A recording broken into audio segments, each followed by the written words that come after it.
Whether you're a competitive marathoner or someone who just wants the option to step out of their door and go for a jog, these tips for sustainable running are for you.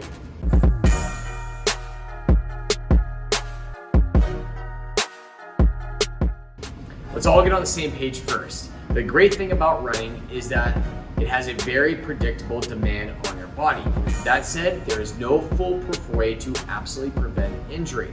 If you run for long enough, some type of overuse injury ailment is going to pop up. This blog is to make sure that we're all well informed and taking proper steps to increase our running injury resilience while also improving your running performance at the same time.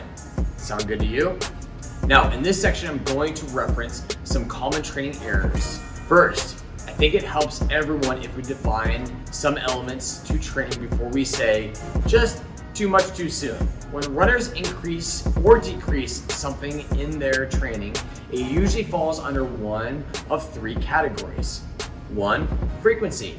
Frequency in this context is exactly what it sounds like. How frequently are you running, whether it be times per week or times per month? Two, volume.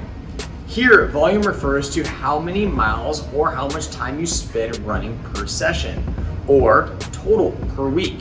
For simplicity, let's think about this as total time or mileage per week. Three, intensity.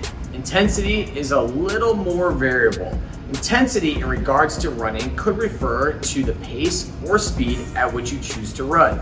It could also refer to a change in elevation. Finally, one other example I see that we should all take into account is the intensity of other cross-training or resistance training that we do outside of our running.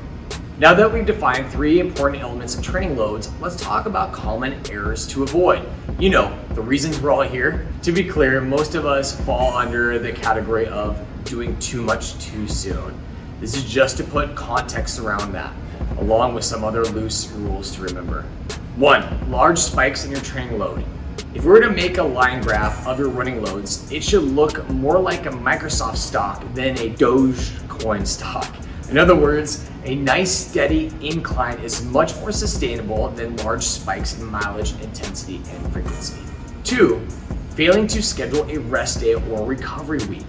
Now, I realize that this is harder for some than others. If you're a competitive runner and feeling confident in your training, it can probably feel tough to take a week or even a day off. A recovery week does not mean you have to sit on your couch and do nothing. Just take a few days or a week to slow your runs down or focus on other training variables like some sort of cross training. Go for an easy hike, a swim, or pick a couple days to work on some resistance training or skill work. Three, too much mileage too soon. It can be tough to find a sweet spot of how much mileage or time to increase your running on a weekly basis. As a general rule of thumb, try only increasing your mileage or time by around 10% a week. This is known as, you guessed it, the 10% rule.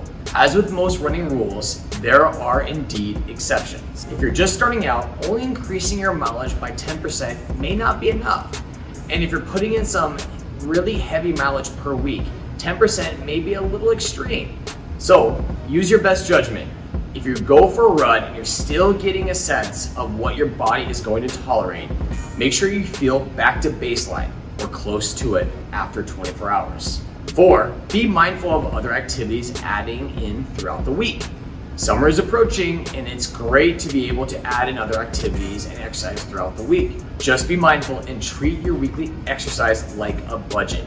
If you go for a random high intensity interval workout with a friend or go on a hike, log that in as training throughout the week. 5, not doing some sort of resistance training.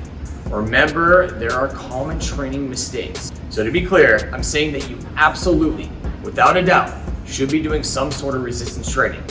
Like I mentioned earlier, running has a predictable demand, so we can be somewhat specific in picking out a handful of specific exercises to target areas with high demands during running. We get a lot of questions about the importance of things like stretching and foam rolling, and in my humble opinion, and in the vast majority of the research on this topic, You should only spend time doing these things if you enjoy them and you have the time to spend on them. So that said, if you have an extra 20 minutes outside of your run, that time would be much more well spent completing some strength exercises than it would foam rolling or stretching. Sorry, stretchers and foam rolling, I still love you. In summary, we've all made mistakes in our training. If you succumb to one of these mistakes listed above, take it as a learning experience. Even just being aware of these common training issues can assist you in your decision-making process. If you need a little assistance outside of this, we are here to help you. Running-related injuries can cause people, at no fault of their own, to fall into rehab purgatory. We're here to assist you in your journey and simplify the process and give you tools you need to adjust and improve things on your own.